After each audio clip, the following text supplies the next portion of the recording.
Buenas noches con nuestros amigos que nos ven por internet. Les damos la bienvenida. El tema que vamos a tratar hoy se llama el problema del mal. Y resultó un tema bastante amplio y que puede generar mucha polémica en todos nosotros. Por lo cual vamos a ir esclareciendo parte por parte a partir de la historia y formulando así las conclusiones paso a paso. El problema del mal. Empezamos. Ok. Vivimos en un mundo donde en la historia de la humanidad hemos encontrado catástrofes, calamidades, caos y muchas situaciones para pensar en la maldad o acerca de la maldad, para preguntarnos si existe, si no existe.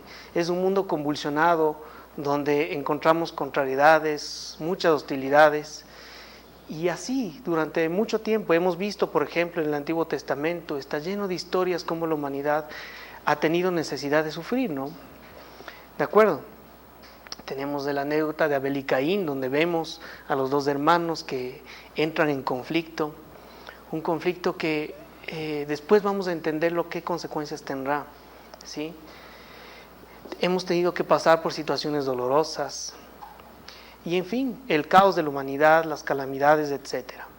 Entonces, vamos a cuestionarnos, ¿existe el mal? ¿Sí? Y si existe, ¿qué es? ¿Qué es el mal? ¿Ok? Y si existe, ¿de dónde proviene? ¿De acuerdo? ¿Hay algo que sea la fuente de haber generado todas esas cosas? ¿Sí? Vamos a responder estas incógnitas a lo largo de la conferencia. Vamos a ir desarrollando desde el punto de partida en el que el ser humano se puede hacer conscientemente esta pregunta y puede empezar a dar solución. Primero, vamos a delimitar el problema, a entenderlo exactamente cómo está formulado el problema, ¿sí? El problema del mal surge de la suposición de que un Dios omnisciente y todopoderoso debería ser capaz de arreglar el mundo según sus intenciones. Como el mal y el sufrimiento existen, puede parecer que Dios quiere o permite que existan, por lo que no sería perfectamente bueno, ¿sí? Carecería de uno de sus atributos, ¿no? O no sería omnisciente, porque no se percata de todo el sufrimiento del mundo, o no es todopoderoso, ya que no puede arreglar el mundo para eliminar la raíz del mal, o efectivamente no es plenamente benevolente. Entonces, a los inicios empieza formulándose así, ¿no? Una comparación entre la existencia de Dios, la necesidad de comprensión de Dios frente a los sucesos, frente a las situaciones hostiles que le pasan al ser humano. Vamos viendo. Entonces tenemos una primera aproximación, ¿sí? Empiezan a formarse en el 300 antes de Cristo aproximadamente, conscientemente, el tema de las paradojas, ¿sí? ¿Qué es una paradoja? Un ejemplo, por ejemplo, es la idea de ¿qué es primero, el huevo o la gallina? ¿Sí? Y sin llegar nunca a una conclusión, ¿de acuerdo? Una paradoja es algo que no es algo que no existe, es algo que puede ser incompatible al razonamiento común, ¿sí? Y el ser humano respecto al bien y el mal se va a encontrar en esa situación también. Y vamos a definir el tema de las paradojas. Como el cubo, ¿no? Les explicaba, es algo que no puede ser, ¿sí? Si miran atentamente nos vamos a enredar ahí, ¿sí o no? ¿Sí? Entonces, una paradoja es lo contrario a la opinión común. Una antilogía es una idea extraña opuesta a lo que se considera verdadero a la opinión general. También se considera paradoja a una proposición en apariencia falsa o que infringe el sentido común, pero no conlleva una contradicción lógica. Eso es importante. O sea, bien puede ser paradójico, pero sin embargo tiene una afirmación lógica, ¿sí? Es decir, podemos entrar en una lógica y según el resultado lógico dar como positivo, ¿sí? En contraposición a un sofisma, que solo aparenta ser un razonamiento verdadero. Un sofisma sí tiene la capacidad de ser falso. En cambio, la lógica llega a afirmar algo, pero en este caso, la paradoja tiende a ser afirmativa. ¿De acuerdo? Vamos a ir entendiendo. Entonces les decía que Epicuro de Samos, ¿sí?, en Atenas, 341, 270, 300 antes de Cristo, empezará a formular una paradoja que después, en el siglo XVIII, en la Ilustración escocesa, la va a tomar David Hume, ¿sí?, un gran filósofo, político, sociólogo de la Ilustración escocesa. Entonces, vamos a entender. Dice, es que Dios quiere prevenir el mal, pero no es capaz. Primera preposición. Entonces, si no puede prevenir el mal, significa que Dios no es omnipotente. ¿De acuerdo? En la segunda situación, es capaz, pero entonces no desea hacerlo. ¿Sí? Significaría que Dios es malévolo. Y la tercera proposición, es capaz y desea hacerlo. ¿De dónde surge entonces el mal? ¿Es que no es capaz ni desea hacerlo? ¿Sí? Dos atributos anulan esta paradoja en Dios. ¿Sí? Entonces, ¿por qué llamarlo Dios? ¿De acuerdo? Difícil. Entonces lógicamente funciona, ¿sí o no? La estructura lógica funciona, pero justamente con este tema quiero destruir todo el argumento paradójico y situarnos en una posición distinta frente a lo que podemos considerar el mal. Esto está en los diálogos sobre la religión de David Hume, inspirado lógicamente en Epicuro de Samos. ¿Sí? Entonces, pasará un tiempo donde la idea de la divinidad en el pensamiento occidental, como ustedes saben, hubo mucha influencia tanto de la India como de otros lugares, y la tendencia al politeísmo, ¿sí?, a generar deidades en Grecia durante mucho tiempo. Y resulta una situación difícil la llegada del cristianismo. Y podemos recordar, por ejemplo, qué pasó en el 56 después de Cristo, cuando llega Pablo de Tarso, Saulo, llega a Atenas y da su discurso, y le obligan a dar su discurso. Entonces topa un tema importante, ¿no? Se refiere a los múltiples dioses que tenían, y después ve uno que dice, este es el Dios invisible. Entonces coge ese argumento para justamente quitar la personalidad que habían dado a Dios. Dios no puede tener personalidad, no es un ser, ¿de acuerdo? Entonces lo trataban así, como si fuera un ser. Más vamos a seguir el curso de la historia, ¿sí? Pablo topará el tema de la resurrección. Muchos irán porque no entendían que el perispíritu de Jesús comprobaba la sobrevivencia del alma al cuerpo, ¿sí?, con el tema de la resurrección. Era algo difícil todavía de ir introduciendo. Llegamos a la Edad Media, ¿sí?, donde Roma tenía el predominio, pero empieza una decadencia en la Edad Media. ¿Sí? Ahora podemos entender que hubo siempre cosas buenas, vamos a ir entendiendo, pero empiezan los bárbaros a conquistar y etcétera. Se van a dar muchas situaciones, y uno de los problemas de la Edad Media, justamente pasado ya 300, 400 años, va a ser cómo unir la fe y la razón, ¿sí? Por una parte creían que el cristianismo, la tradición judaica del Antiguo Testamento, la Torá, que generaron un Dios monoteísta tanto en el Islam, ¿sí?, como en otras religiones derivadas del cristianismo. ¿Cómo se enfocaba eso con la idea racionalista que tenían los primeros pensadores de la antigüedad en Grecia? ¿Sí? Uno de los problemas, fe y razón, y cómo el cristianismo va cuajando, digamos, en ese contexto, ¿sí? Entonces, tenemos a uno de los personajes más importantes de la historia, lo podemos reconocer. Sí, podemos reconocerlo. ¿Quién lo puede reconocer? No, no es San Francisco. No, no es Erasmo de Rotterdam. Bueno, pertenece a la Edad Media, ¿sí?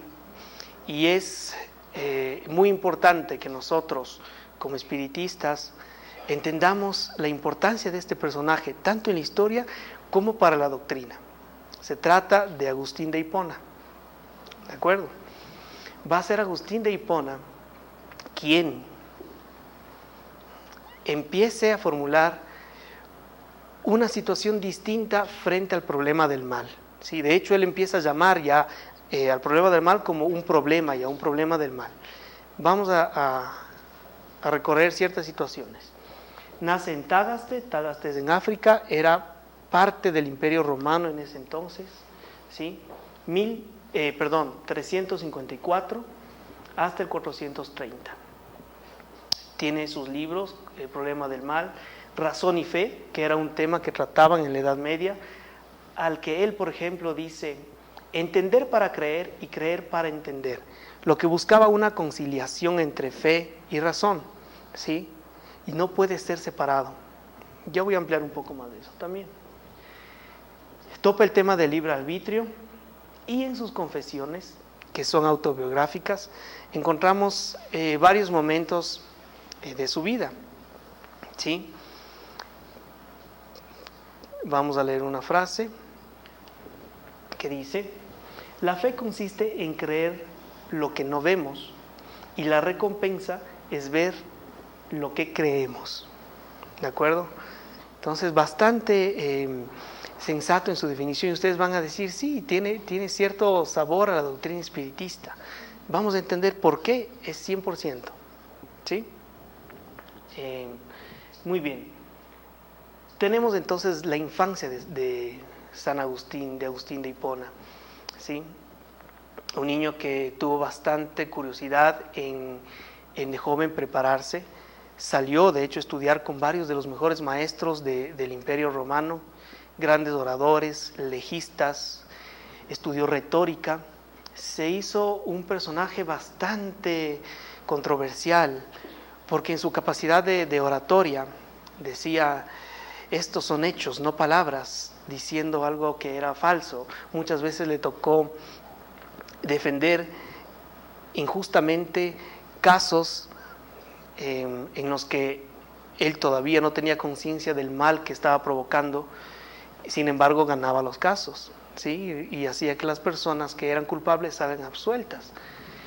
Durante mucho tiempo, antes de que él conozca el cristianismo, ¿sí? Es decir, en su juventud, a los 19 años ya era un tremendo personaje, ¿sí? Durante varias etapas de su vida, él se dedicó mucho al libertinaje, ¿sí? Se inmiscuyó con varias de las tendencias filosóficas de la época.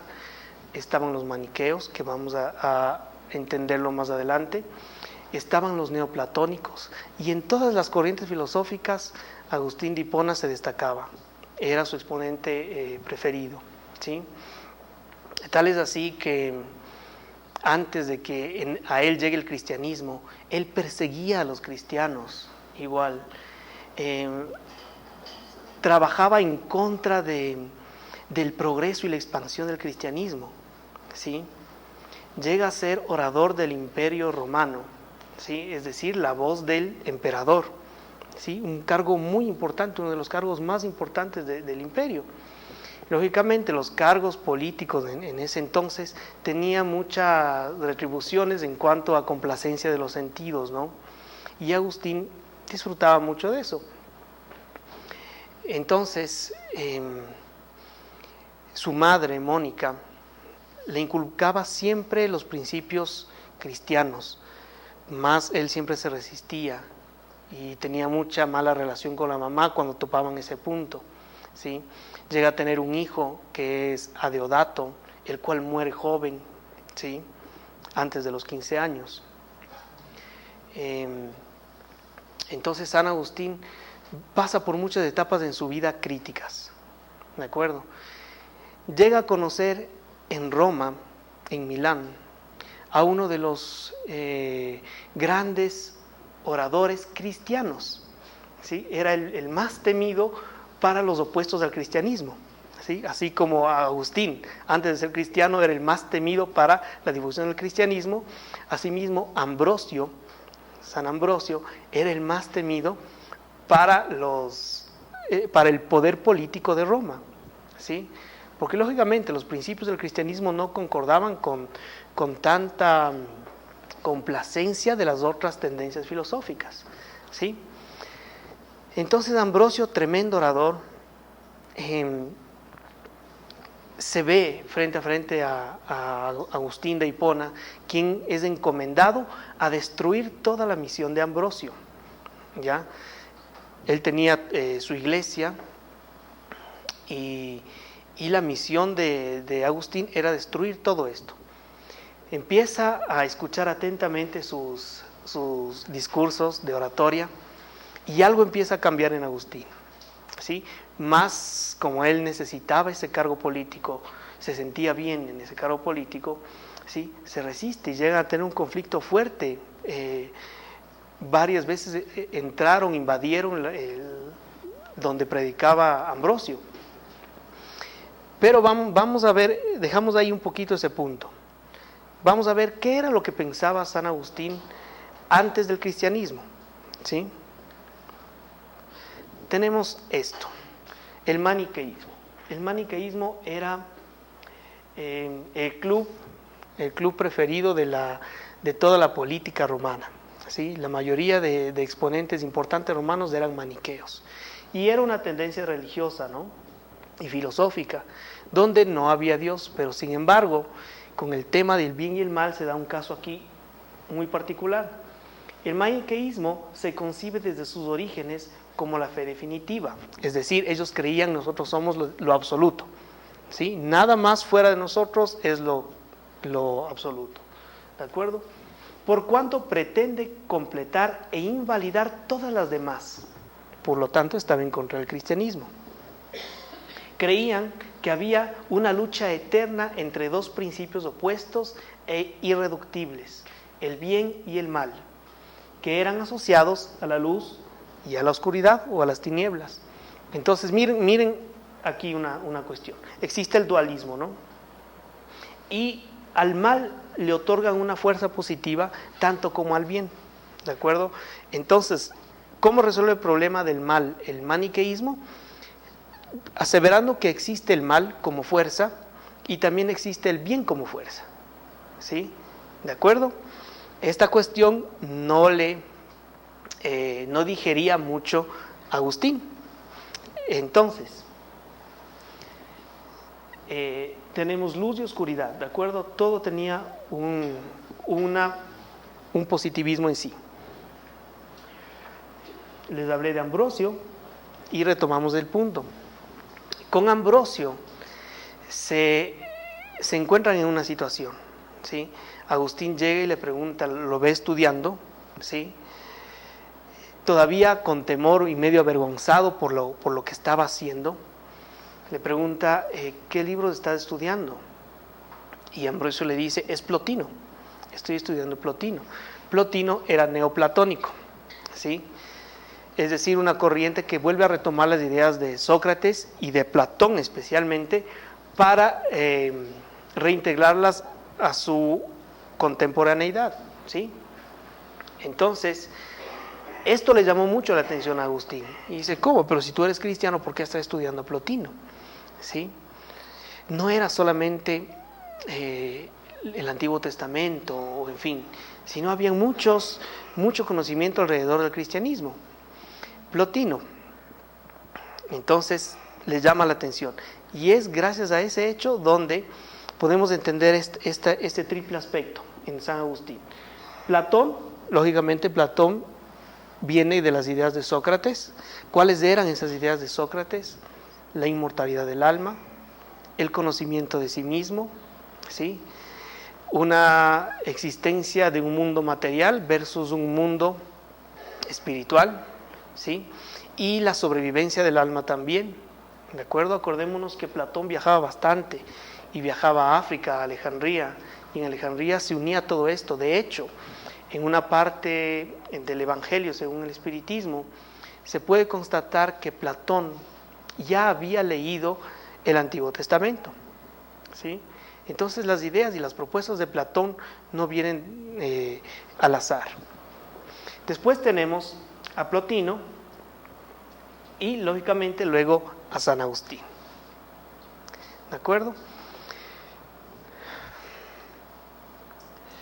Tenemos, y aquí viene un tema puntual, donde ya Agustín siente una necesidad de respuestas un poco más valederas, más sensatas, ¿sí? Se da una anécdota. Podemos leer. Esto está en Romanos 13, 14, ¿no? Un día, por fin, según su propio relato, creyó escuchar una voz como la de un niño que repetía, toma y lee, ¿sí? Escuchaba el toma y lee, toma y lee. Interpretó esto como una exhortación divina a conocer las Sagradas Escrituras y leyó el primer pasaje que apareció al azar. Entonces, coge y dice, nada de comilonas y borracheras, nada de lujurias y desenfrenos, nada de rivalidades y envidias. Revestíos más bien del Señor Jesucristo y no os preocupéis de la carne para satisfacer sus concupiscencias. ¿De acuerdo? Eso caló muy, muy profundamente. Y si nosotros recordamos otro de los perseguidores cristianos que tiene un evento similar con el tema de la voz, esta voz divina, fue Saulo de Tarso. ¿Se acuerdan en el camino de Damasco? Donde es intercedido por una voz y esa voz le dice que es Jesús mismo y que por qué le persigue y cambia todo, ¿no? Vamos a ver acá. Entonces tenemos, ¿a qué solución llegó respecto al problema del mal Agustín? Dice, a partir de la doctrina neoplatónica, ya vimos que el neoplatonismo tiene bastante similitud con el cristianismo, ¿ya? Del mal, Agustín creó su opinión en torno al tópico.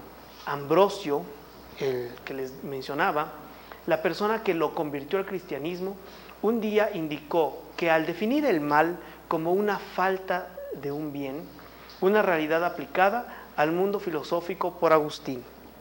Entonces hablamos que hay un bien y ya tenemos otra respuesta, ya no le damos al mal una fuerza positiva, sino ¿qué va a ser el mal? La ausencia de bien. ¿De acuerdo? Es muy, muy distinto. El mal es la ausencia de bien. Después vamos a entender a qué se refiere con el bien. Ok. Tenemos en su libro del libre albedrío, ¿sí? Este texto dice, el mal es un no ser. ¿Ya? Primera cosa, es decir, el mal no existe. ¿De acuerdo? El mal es un no ser. Carencia del ser, es decir, no es sustancia. Pues si fuera sustancia, se presentarían dos situaciones. Es decir, si damos existencia al mal, dice, estaríamos hablando de una sustancia incorruptible, ¿cierto? Sinónimo de un gran bien o una sustancia corruptible, por la cual el bien en cuestión no podría entrar al campo de lo corruptible. Entonces, si entendemos que el bien es la expresión de Dios, de la divinidad, ¿sí? Y damos una personalidad también al mal, significa que debería tener las mismas cualidades del bien y el mal, ¿de acuerdo? Pero San Agustín no cae en esa situación, ¿de acuerdo? Sale más allá y dice es la ausencia del bien. Okay. Siendo Dios bueno, como tú sabes o crees, y ciertamente no es lícito creer lo contrario, es claro que no puede hacer el mal. Es decir, el mal no es un atributo de la divinidad, primera cosa, ¿ya?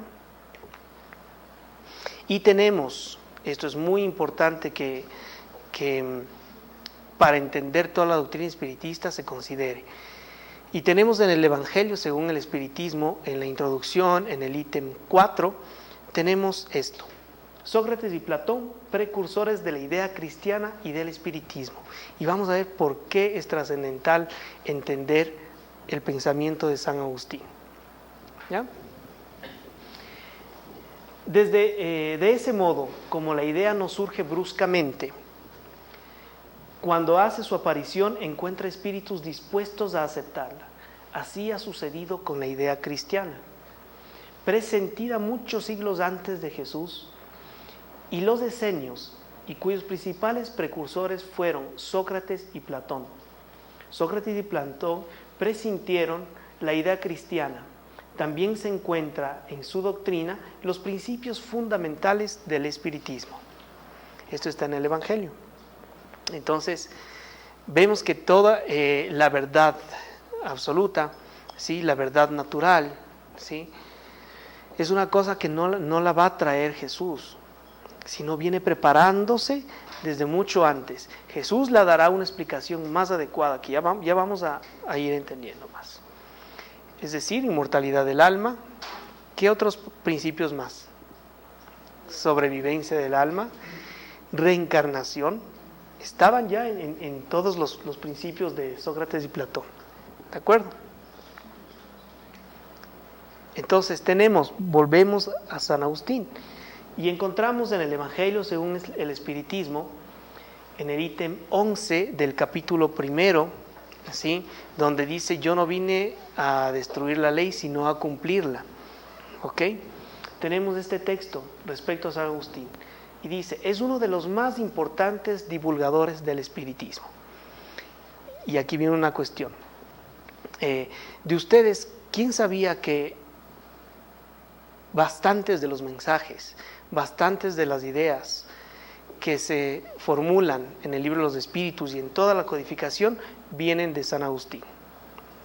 ¿Sabíamos? Ok.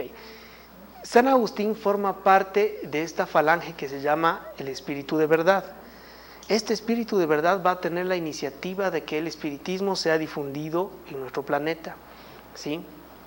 Es así como todas las enseñanzas, San Agustín, tenemos Fenelón, Sócrates, Platón, ¿sí?, Inés de la Cruz, etcétera, forman parte de esta misma intención. ¿De acuerdo? Espíritu de verdad, esclarecernos, mostrar, aproximarnos a la verdad. ¿De acuerdo? Entonces, se manifiesta en casi todas las partes, ¿sí? Se manifiesta en todas las partes. Y la razón de ello está en la vida de este gran filósofo cristiano. Se fue al cristianismo ya a los 33 años, ¿no? Ese dato me faltó decirles. ¿Ok? Pertenece a esa vigorosa falange de los padres de la Iglesia, a los cuales la cristiandad debe sus más sólidos cimientos. Como muchos otros, fue rescatado del paganismo, o mejor dicho, de la impiedad más profunda, por el resplandor de la verdad. Siempre tuvo esa necesidad de verdad, y ahí es cuando realmente Agustín da ese salto, ¿no? Dice: cuando en medio de sus mayores excesos sintió en su alma aquella vibración extraña que lo hizo volver en sí, a fin de que comprendiera que la felicidad estaba en otra parte y no en los placeres agotadores y efímeros. Cuando en fin su camino, aquí pone el ejemplo de Saulo, cuando en fin en su camino de Damasco oyó también la voz santa que le gritaba: Saulo, Saulo, ¿por qué me persigues? Entonces exclamó: Dios mío, perdóname, creo, soy cristiano. Y desde entonces se convirtió en uno de los más firmes defensores del Evangelio. ¿Ok? Sí, exacto. No es Saulo. No es Saulo. Los dos tuvieron ese suceso que les explicaba anteriormente sobre la voz que les permitiría tomar otro rumbo. ¿Sí? ¿Ok? Este texto está en el Evangelio.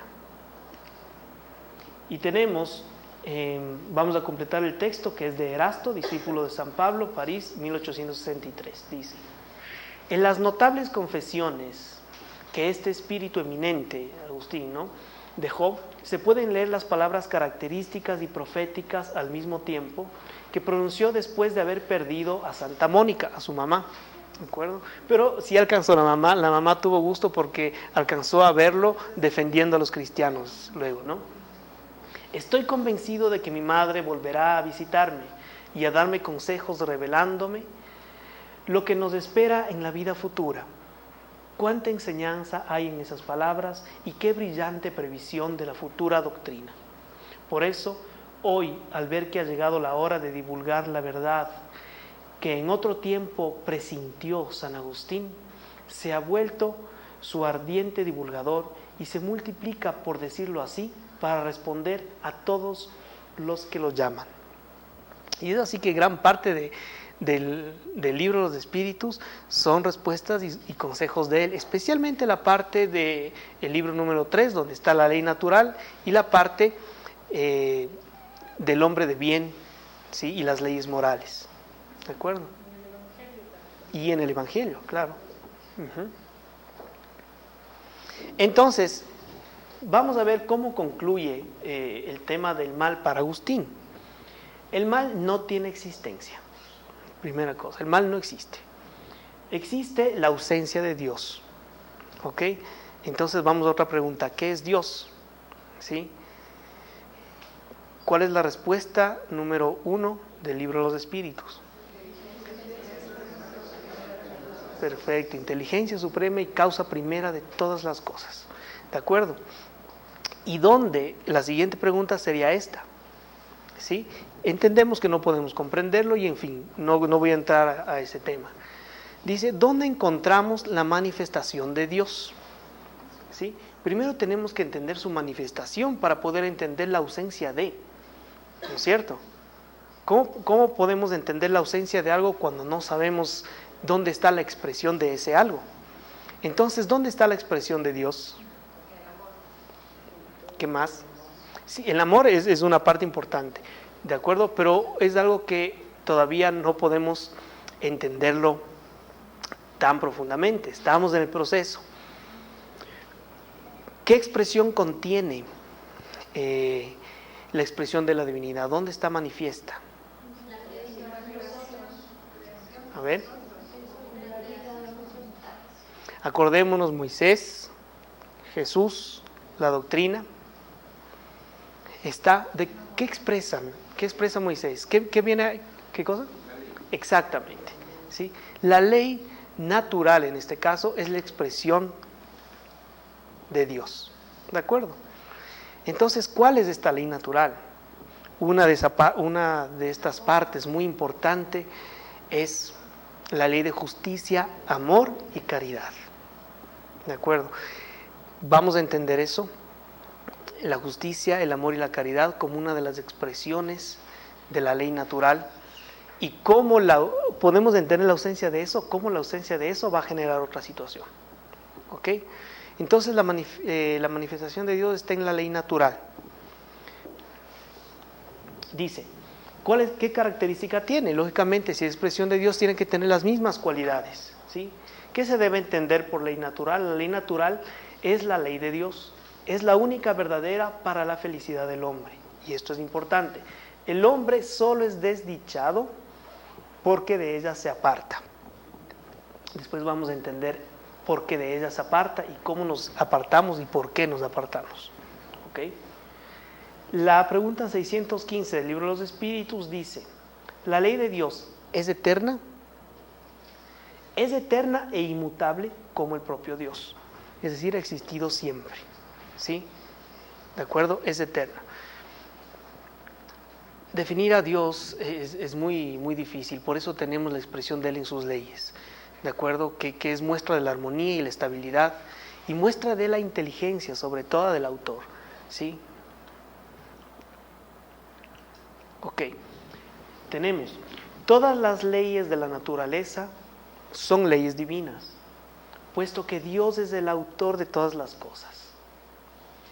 El científico estudia las leyes de la materia, el hombre de bien estudia las del alma y las practica. ¿Qué hace el hombre de bien? Estudia, ¿de acuerdo? Nos acordamos anteriormente qué pasaba con el hombre desdichado, que se apartaba, ¿de acuerdo? Se aparta del estudio, del conocimiento, de la aproximación, del entendimiento de esta ley natural. Tenemos una parte importante también en el Evangelio según el Espiritismo, que indica, Jesús no vino a derogar la ley, es decir, la ley de Dios, vino a darle cumplimiento, esto es, a desarrollarla, a darle su verdadero sentido y adecuarla al grado de adelanto de los hombres. Por eso se encuentra en esa ley el principio de los deberes para con Dios y para con el prójimo, que es la base de su doctrina. Acordémonos cómo sintetiza en el capítulo número 1 del Evangelio Jesús todas las leyes. ¿Cómo las sintetiza? Ama a Dios sobre todas las cosas y al prójimo como a ti mismo. Ahí está sintetizada toda la ley de los profetas y toda la ley natural. Entonces, vamos a entender una cosa. Si yo actúo de forma hostil con una persona, ¿de acuerdo? ¿Qué estoy haciendo? Es contraria a la ley, ¿no es cierto? Ya vamos ahí. Es contraria a la ley, ¿sí? ¿A cuál ley? A la ley de justicia, amor y caridad, ¿sí? Que tiene que ver con la relación del prójimo, ¿sí? Y en fin, toda la relación del prójimo y del colectivo va a generar un montón de cosas más. Acordémonos que estamos identificando cuál es la causa del mal, cuál es el problema del mal. Okay. En el Evangelio continúa, dice, el espiritismo, pasamos Moisés, llegamos a Jesús y viene la doctrina espírita. El espiritismo es la ciencia nueva que viene a revelar a los hombres con pruebas irrecusables la existencia y la naturaleza del mundo espiritual, así como sus relaciones con el mundo corporal. ¿Sí? ¿De acuerdo? Y tenemos, el espiritismo es la clave con cuya ayuda todo se explica naturalmente. Entonces, por eso lo llamamos la tercera revelación. Viene a ampliarnos mucho más la misma aproximación al conocimiento de esta ley natural, que es la expresión de la verdad, del bien. ¿Sí? Tenemos en la pregunta, en la 614 del Libro de los Espíritus. La ley natural es la ley de Dios. El hombre solo es desdichado porque de ella se aparta. Y vamos a quedarnos aquí. Porque, como vemos, el problema del mal se puede concluir en una parte, pero eso nos viene a traer otro problema, ¿sí? El problema del bien. ¿De acuerdo? Más lo que me interesa que en esta exposición todos entendamos que el mal no existe. El mal no es una fuerza positiva como tal, ¿de acuerdo? Existe Dios, de eso no tenemos duda, ¿sí? La expresión de Dios la tenemos en sus leyes. Lo que quiere decir que el alejamiento de las leyes, ¿por qué el ser humano se aleja de las leyes? ¿Será porque quiere? ¿Sí? ¿Qué será? Exactamente. El ser humano se aleja de las leyes por ignorancia, ¿de acuerdo? Entonces el mal no existe. ¿Qué existe? Existe la ignorancia. ¿De qué? La ignorancia de las leyes. Y la doctrina espírita nos aclara que la ignorancia va a ser el origen de los sufrimientos y del mal que pueda desarrollar el ser humano. Y el punto de expresión de esa ignorancia, que lo vamos a ver luego en el problema del bien, ¿sí? Es justamente el pasar por alto esta ley de justicia, amor y caridad.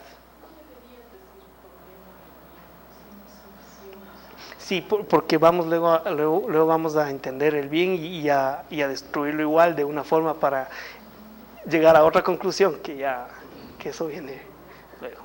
Entonces no es del mal, ¿qué es? La ignorancia. Lo mismo va a pasar con el bien. ¿Ya? No. Ya vamos a... Eso seguimos en la siguiente exposición. Vamos. Solo el problema del mal tenemos. Ok. Entonces, tenemos que la ausencia de Dios, la ausencia de estas leyes, de la presencia de estas leyes, va a ocasionar el mal, ¿no es cierto? Es decir, la ignorancia ocasiona el mal. Y eso es justamente lo que va a hacer en el hombre desdichado, porque de ella se aparta. ¿Sí? Entonces vamos a una ley mayor, que no es del mal, sino es ley de causa y efecto. Porque acordémonos, otro de los puntos importantes es que en la ley de justicia Acordémonos, la ley de justicia establece que todo, absolutamente todo, es providencial. Es decir, que es algo que todavía no lo entendemos totalmente, como esta ley de causa y efecto, que cada vez tiene sus partes más delicadas, ¿sí? Y que es algo que colabora con la ley de progreso, es algo que está hecho para que nosotros tengamos un porvenir mejor. Y dentro de ese porvenir mejor y dentro de ese paso del tiempo no existe el mal. Existe la ignorancia, y la ignorancia va a generar ciertas consecuencias, ¿de acuerdo? Y es una expresión de la ley de causa y efecto. Entonces, para la doctrina espírita, ¿sí?, el mal no existe, ¿sí? El mal no existe. Vamos a concluir con esta frase. El conflicto entre el bien y el mal, el conflicto no es entre el bien y el mal, sino entre el conocimiento y la ignorancia. ¿De acuerdo? La parte que continúa es el problema del bien, que lo vamos a resolver el próximo miércoles. ¿Ok? Hasta aquí. Muy bien.